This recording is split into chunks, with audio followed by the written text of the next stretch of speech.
ওয়ালাইকুম আসসালাম। সবাই ভালো আছো? আচ্ছা, বসো, সবাই বসো। আচ্ছা, তোমাদের এই ক্লাসে আসার জন্য সবাইকে আন্তরিকভাবে ধন্যবাদ জানাচ্ছি। এই বস্তুটা দেখতে পাচ্ছ, এটার নাম কি? পাথর। এটা একটা গাছ, তাই তো? তাহলে গাছ, এই গাছ থেকে আর একটা নতুন উদ্ভিদ তৈরি হয় না? কিভাবে তৈরি হয়? পাতার মাধ্যমে। তাহলে এক উদ্ভিদ থেকে আর একটা উদ্ভিদ যে তৈরি হয়, এই তৈরিটা কি বলি? বংশবৃদ্ধি। তাহলে আজকে পাঠ হচ্ছে উদ্ভিদের বংশবৃদ্ধি। ঠিক আছে, আমরা দেখা যাক কিভাবে বংশবৃদ্ধি হয়।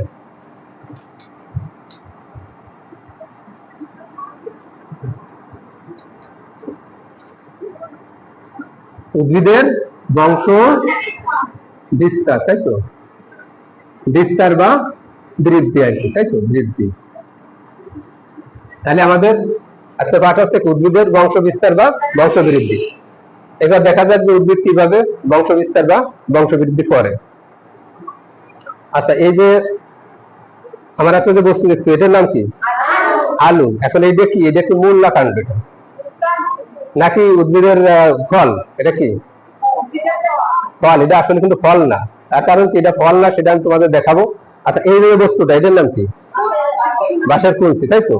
তাহলে এখন এই কুলসি, এটা কি বলা হয়? একে বলা হচ্ছে কাণ্ড, তাই তো? এবং কাণ্ড কেন বলা হয়? কাণ্ডের কিছু বৈশিষ্ট্য আছে। যেমন এই রাস্তা, এটা আছে কি? পর্ব। এটার নাম কি? তোমরা গ্রাম্য ভাষায় কি বলে? এটা গিরা বলে, কিন্তু এটা আসলে একটা পর্ব। আর এই পর্ব আর এই পর্বের মাঝখানে থাকে, এটার নাম কি?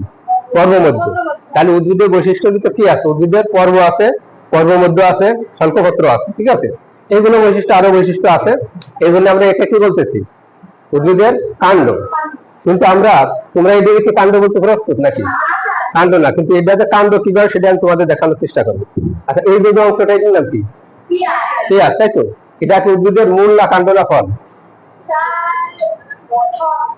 ফল।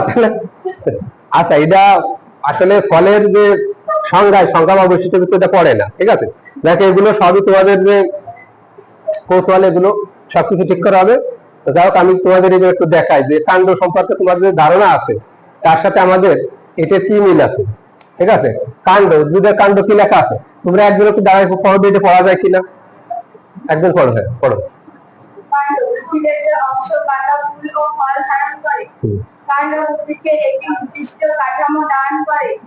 কাণ্ডের বৈশিষ্ট্য: কাণ্ডের পর্ব ও পর্বমধ্য আছে, কাণ্ডের পর্বপত্র আছে, কাণ্ডের পক্ষে কার্তিক মুকুল আছে। আচ্ছা, ধন্যবাদ, তুমি যা পড়েছো সুন্দর পড়েছো। যাও, কাণ্ড সম্পর্কে আমরা কি কি ধারণা পেলাম? যে কাণ্ডে হচ্ছে কি, যে উদ্ভিদের যে অংশ, উদ্ভিদের পাতা, ফুল, ফল ধারণ করে এবং উদ্ভিদকে একটা কাঠামো দান করে এবং উদ্ভিদকে বেঁচে থাকতে সাহায্য করে। আর কাণ্ডের বৈশিষ্ট্য আছে কি? কাণ্ডের কি আছে? পর্ব। এটার নাম কি? এটার নাম আছে পর্ব। আর এই দুই পর্বের মাঝখানে এটার নাম কি? পর্ব মধ্য, ঠিক আছে? পর্ব মধ্য। আর আছে কি? আছে রসালু, মানে কোনো কোনো ক্ষেত্রে স্বল্পপত্র আছে। আবার পক্ষে কি? কার্তিক মুকুল আছে, এর মাঝে কিন্তু মুকুল বের হয়, ঠিক আছে? এখানে মুকুল আছে, তাই তো? আর আছে কাণ্ডের ভিতর কি আছে? জাইলেম ফ্লোয়েম আছে। জাইলেম ফ্লোয়েম আছে পরিবহন কলাতন্ত্র, এটাও আছে। তারপরে কাণ্ড উদ্ভিদকে একটি কাঠামো দান করে। এখন আমরা যে কাণ্ড নিয়ে আলাপ করছি, কি রূপান্তরিত কাণ্ড। তোমরা যে এটাকে ফল বলছিলে, তাই না প্রথম? কিন্তু আসলে কি এখন তো মনে আছে এটা ফল? এটা ফল না। কারণ কি? এটা রূপান্তরিত কাণ্ড কেন? কারণ কাণ্ডের যে বৈশিষ্ট্য, তা কিন্তু এর ভিতরে আছে। দেখো, এর ভিতরে কিন্তু আছে, শঙ্খপত্র আছে, তারপরে কি পর্ব, এই যে পর্ব আছে, পর্ব মধ্য আছে। অর্থাৎ আমাদের এটা যে পর্ব মধ্য আছে, এটা কিন্তু আছে, কিন্তু এই জিনিসটা আছে রূপান্তরিত, মানে কি পরিবর্তিত, যার কারণে এটা সহজে বোঝা যায় না। তারপর আর একটা জিনিস দেখো, এই যে এটার নাম কি? পেঁয়াজ। এর ভিতর কিন্তু কাণ্ডের সব বৈশিষ্ট্য আছে, যার কারণে এটা কিন্তু এক প্রকার রূপান্তরিত কাণ্ড, ঠিক আছে? তারপরে যে এটা কি? এটা কি? এটা কি? এটা একটা রূপান্তরিত কি কাণ্ড, তাই তো? তারপরে এই যে আর একটা আছে, এই যে দেখো হলুদ। এটা কি? এই দেখো, এর ভিতরে কিন্তু এই যে পর্ব এবং পর্বমধ্য আছে। এই যে আমরা এই যে পর্বমধ্য দেখালাম না, পর্ব আর পর্বমধ্য, এরও কিন্তু সেরকম আছে, তাই তো? তাহলে এটা হচ্ছে কি? এটা এক প্রকার কিন্তু কাণ্ড।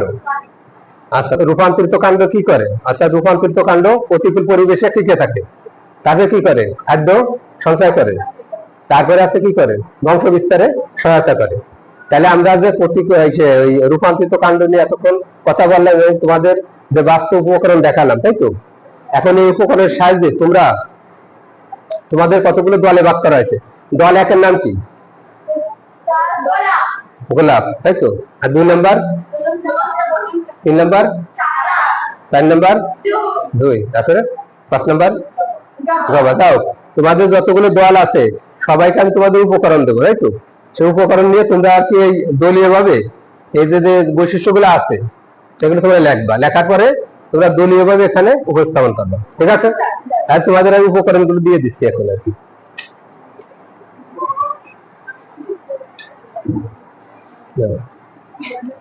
তোমরা দেখে নাও, ঠিক আছে।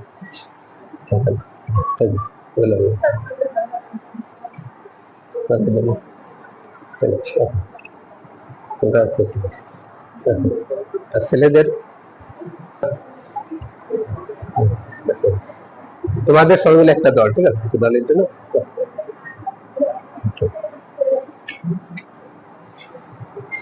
তোমাদের দলীয় ভাবে কাজ দিয়েছিলাম, তোমরা তো সে কাজটা করেছো মনে হয়, তাই না? করা হয়েছে। এখন তোমরা প্রতিটা দল থেকে আমি 1 একজন করে দলটা রাখবো। তোমরা তোমাদের যেটা অনুধাবন করছো বা বুঝতে পারছো তোমাদের কথাগুলো তোমরা এখন বলবো। দলের নাম গোলাপ। রূপান্তরিত কাণ্ড। কিছু কাণ্ডের অবস্থান ও বাইরের চেহারা দেখে তাকে কাণ্ড বলে মনে হয় না, এরা পরিবর্তিত কাণ্ড। বিভিন্ন প্রতিকূলতায় খাদ্য সঞ্চয়ে অথবা অঙ্গজ জননের প্রয়োজনে এরা পরিবর্তিত হয়। এদের বিভিন্ন রূপ নিম্নে দেওয়া হলো, যেমন আলু, আদা ইত্যাদি। দলের নাম শাপলা, রাইজো। এরা মাটির নিচে ভূমির সমান্তরালে অবস্থান করে। কাণ্ডের মতন এদের পর্বসন্ধি স্পষ্ট। পর্বসন্ধিতে সলক পত্রের কক্ষে কাঙ্ক্ষী মুকুল জন্মে। এরাও খাদ্য সঞ্চয়ন করে, মোটা ও রাসাল হয়। অনুকূল পরিবেশে এসব সকল বৃদ্ধি পেয়ে আলাদা উদ্ভিদ উৎপন্ন করে, যেমন আদা। নং 2, দলের নাম দোলন চাপা। চলো, তোমরা কচুল্লতি দেখে থাকবে। এগুলো কচুর শাখা কাণ্ড। এগুলো জননের জন্যই পরিবর্তিত হয়। স্টোলনের অগ্রভাগে মুকুল উৎপন্ন হয়। এভাবে স্টোলন উদ্ভিদের জননে সাহায্য করে, যেমন কচু, পুদিনা ইত্যাদি। অফসেট, কচুরি পানা, টোপা পানা ইত্যাদি জলজ উদ্ভিদের শাখা কাণ্ড বৃদ্ধি পেয়ে একটি নতুন উদ্ভিদ উৎপন্ন করে।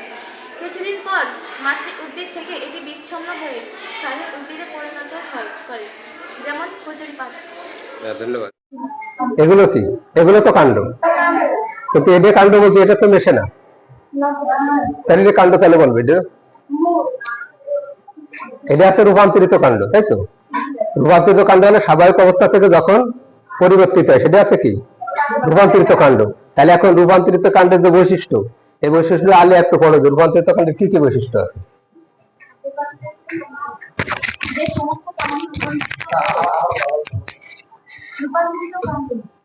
যে সমস্ত কাণ্ড রূপান্তরিত হয়ে বিভিন্ন আকৃতি ধারণ করে তাকে রূপান্তরিত কাণ্ড বলে।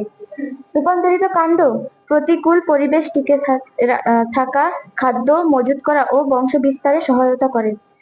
প্রকৃতিতে বিভিন্ন ধরনের রূপান্তরিত কাণ্ড থাকে, যেমন গোল আলু, আদা, হলুদ, পেঁয়াজ ইত্যাদি।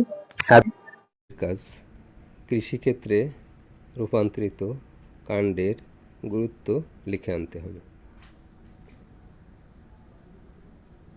যে উদ্ভিদের রূপান্তরিত কাণ্ড, কাণ্ডের বৈশিষ্ট্য এবং কাণ্ডের যে উপকারিতা এবং উদ্ভিদ কিভাবে খাদ্য সঞ্চয় করে, কিভাবে বংশ বিস্তার করে, এই বিষয়ে তোমাদের সাথে আলোচনা হয়েছে এবং তোমরা অনুধাবন করতে পারছো এবং তোমরা এর বিষয়ে প্রশ্নের উত্তর দিতে পারছো এবং তোমরা এই দীর্ঘক্ষণ আমাদের সাথে ক্লাসে ছিলে এবং এই কষ্টের ভিতর বা এই গরমের ভিতর থাকার জন্য তোমাদের ধন্যবাদ জানাচ্ছি।